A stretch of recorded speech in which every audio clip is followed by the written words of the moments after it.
shot that plagues a lot of us, and then when we get out onto the grass, it gets even worse. It's those duffs, it's those thins, it's those tops, it's those horrible contacts with the iron. I'm going to share with you a really simple drill that's helped a lot of people that I teach get better actually at striking the ball a little bit more consistent. Before I give you the drill though, guys, remember, hit the subscribe button down below. Totally free to do. We do lessons like this every week to help you improve your game. Let's get you hitting this ball better. So one of the constants and one of the things that won't change before we impact the golf ball is actually where that golf ball is in our golf swing. As we address it and as we swing the golf club around our body and we make a swing towards making contact, that golf ball stays on the ground, whether it's slightly above our feet, below our feet, in the rough, on the putting surface, on a tee peg, whatever it may be, it's not moving.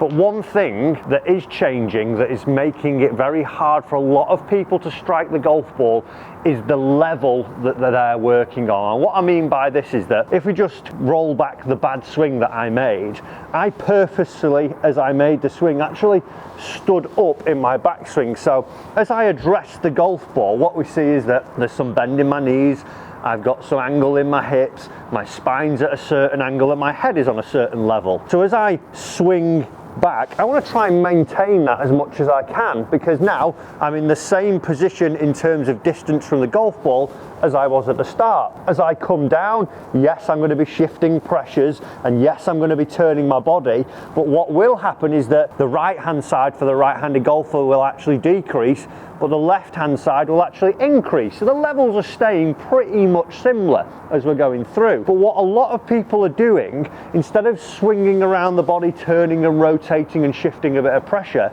they're just lifting and then dropping.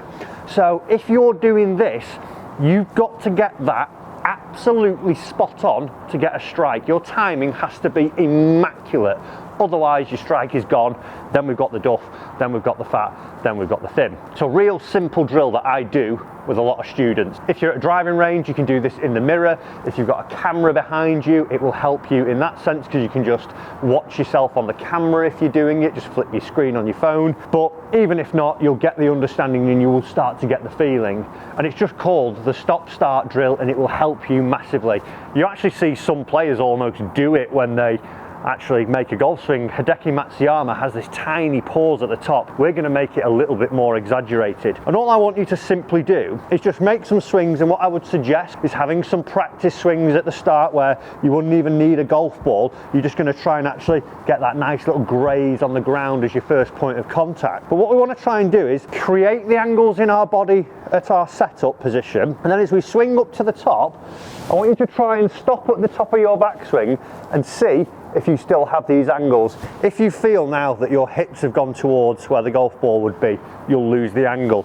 If you feel that both your legs have straightened up, you're going to be rising up. Or vice versa, you might be someone who feels that as you swing up to the top, the center of your chest is actually getting closer to the ground. Something like this. Again, you're changing those angles. What we want to be able to do is just make some swings, and like I say, the mirror comes in really handy with this. I've got one behind me here now where I can just swing and see that that head hasn't lifted, and that might be the case of where we hear the don't lift your head.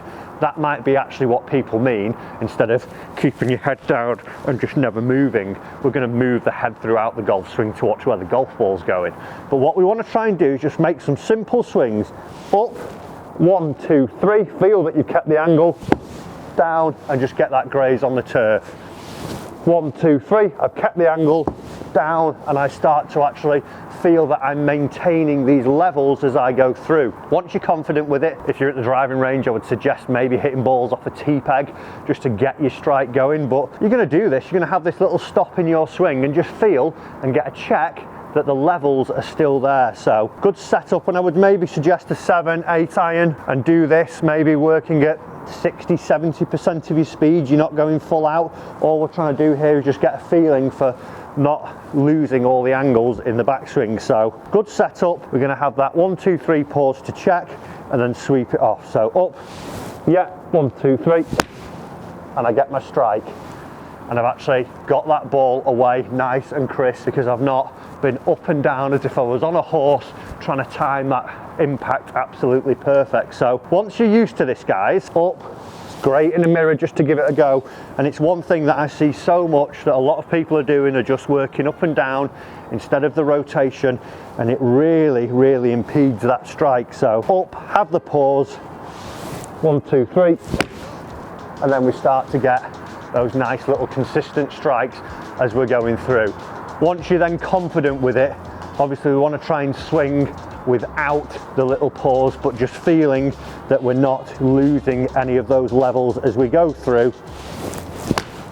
And from there, we start to get those nice crisp strikes. So a really simple drill if you're struggling with your strike. Share it around with one of your mates who's struggling as well. Guys, remember to subscribe, and we'll see you in your next lesson.